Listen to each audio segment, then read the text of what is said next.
Hello, my name is Josh and I'm a watchaholic. Welcome to Horology Insanity. What is up, my watch friends? So this is just going to be a quick short video, and what I want to do is I want to compare these two Bergeon spring bar tools side by side next to each other and just kind of give you my overall thoughts on them. Now, this 7767 is my personal spring bar tool. It's one that I've been using for, probably a little over a year now, and I love it, except for one small detail, which I'll get to in a little bit when I talk about it. This 6767, I recently got in because I'm doing a bunch of giveaways to say thank you for people subscribe to the channel, and this is one of the things in the toolkit that I put together that I want to give away to somebody. And so I thought, oh, well, I got these side by side. Let's go ahead and just compare them next to each other and let's see similarities and differences. Y'all know that I like to do that, whether it's with watches or anything else that I have. Let's just take a quick look at this. You can see the packaging is quite simple. You know, it's got the hang tag like you would see. You can open it and reseal them. That's part of the reason why I didn't feel bad taking this one out of the packaging, because I can put it right back in there like new. But you can see Bergeon, Swiss made. Now it does have the number here, and so this is the model number, and in my opinion, you're good with either one of these. I don't think you can go wrong with either one of these if you get the 7767 or the 6767. Now, again, follow along in the video. I'm going to tell you the slight differences of them, but honestly, you get either one, you're probably fine. So with that, I think the F right here stands for fine tip. And so I think that's referring to the tip on the end. And I like the F. They make different ones, and they also make different tips. You can get removable or replaceable tips for these. I use mine like crazy, and I've never chipped a tooth. This is the new one. We can look at mine. Like here, you could see mine is still pristine. But yeah, I think that's what the F stands for. So if I'm wrong, I don't know, don't quote me on it. If you know down in the comments, what does that F stand for? Does it mean for fine tip? That was my guess. But you can see standard packaging. It kind of tells you what they're for. You go onto the back, it gives you the label that they had on them. I ordered these from Amazon. And so you can see just kind of the overall, what they recommend. So I think that sizing there, I think that's maybe what the F, you can see there's a BF, the sticker hand something else. So I think maybe the different sizes for the different tips, that's what the different ones are. That's my guess. You can see here we've got BF and AF, right? They have different diameters. So that's, again, what I believe is the difference on those. But anyway, so there's the packaging on these. Now let's actually look at the spring bars themselves. And let's see if I can get these. I changed my camera angle because I want to try to really showcase these side by side. Now, they both have the notched or forked end, like I was just showing you. Oh, that's not it. My eyes, I can barely see these things in real life, y'all. But yeah, so they each have a forked end like this, and then they have like a pusher end. And so if you had a watch with drilled lugs, for example, you could probably push this in and get your bracelet off. If you wanted to use this as a punch to like get a pin out of a bracelet, you probably could. I personally wouldn't do it. I'd use my actual tools and my punches, but you could get away with it. And so the main difference that we see in these two models is the grip and the knurling, and that's pretty much it.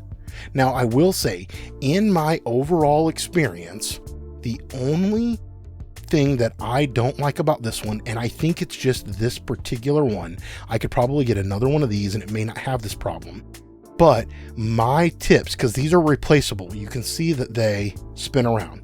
And you can unscrew them and you can replace them. My forked end tip right here constantly works itself loose. Now, I could put a little purple Loctite on there and I could make it not do that. I haven't yet, and I'm probably never going to replace the tip. I don't know. Even then, I'd probably just heat it up and it would probably come right out even with the Loctite on it. But I've gotten in the habit where I have to twist this every time I use it, because for whatever reason, this thing works its way loose.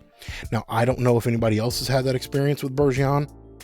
I don't know if the 6767 right here, if it has that same type of problem, because I've not used this one. Again, this is a giveaway one. I really only have it in just to be able to pay it forward to someone else. And so I'm waiting to see, you know, hey, maybe I order one of these for myself and I test it next to this one. But that's where I'm at. That's my only con to this.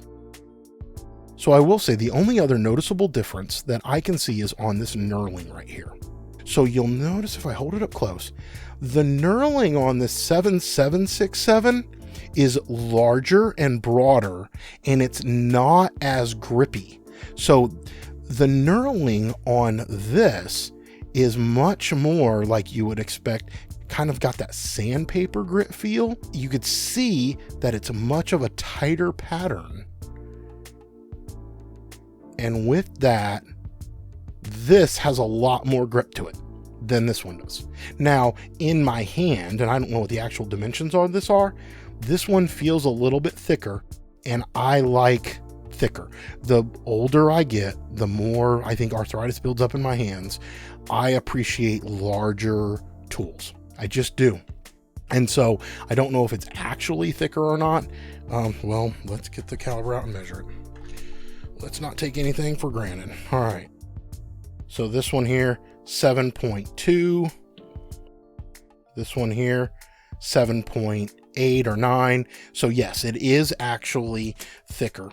And so it's slight, but it is noticeable in the hand. Now, I'm going to also recommend, in addition to watching this video, that you go watch the Random Rob video where he compares several different spring bar tools. I think he's got these too, but then he also has a third one that he says is his favorite that I've not tried out yet. So of these, if you've tried these out or if you've tried out any others, drop it down in the comment section. Let us know, what have you found? What have you liked? What did you not like? Like I said, I like this one and I appreciate the thickness of it. Now that I've experienced this one here, I kind of wish the knurling on mine was better. I like the tackier grip on that to really dig in there and get a pin out or something. I like that. It feels a little bit better. I like that stickiness it has. And I didn't notice that mine didn't have that until, you know, I held this other one. But I definitely like the thicker one. And I think the one that Rob recommends is even thicker than this one. And so, yeah, that might be interesting to try out. I also think it's expensive though. That's maybe why I haven't done it. And these aren't necessarily cheap. So tools, man, you buy one, you don't think much of it, but before you know it, all those little costs add up. With that, let's get a close-up on the, if I can get a close-up of the tips. You can see they're the exact same. Again, I got both models are F model, so if that matters, or if that's just the dimension of the punches. Here it is, quick comparison, side by side. Tell me what y'all think. Was this helpful? Do you guys want me to do any more like tool related videos? Because I'm getting the tools in because I'm branching my hobby into doing, you know, modding and watch repair, that kind of stuff. So if you want me to do some of those videos, let me know down in the comments and I can do that. But until we talk again, my friends, please remember what really matters, and that's not watches or these tools. All right, my friends, keep the insanity sane.